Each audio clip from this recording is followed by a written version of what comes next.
আজ বন্ধুরা নিয়ে চলে এলাম একটা সেন্টারিংয়ের ভিডিও। 5 ইঞ্চি ওয়ালের ঢালাই। আর তোমরা বন্ধুরা আজ কি ঢালাই হবে তো তোমরা দেখো। মানে প্রচণ্ড রোদ, মানে থাকতে পারছি না, সবাই পাশে আছে। তো এখানে 4.5 বস্তার মতো মাল খাবে। এখানে হচ্ছে 8টা পাথর। তো বন্ধুরা, কে কোথা থেকে দেখছো অবশ্যই কমেন্ট করে জানাবে কেমন হলো।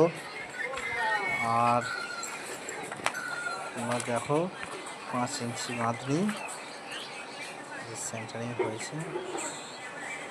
প্রচুর রোদ। এই যে মশলা, আমাদের 4 বস্তা মশলা একবারই মাখা হয়ে গেছে বন্ধুরা।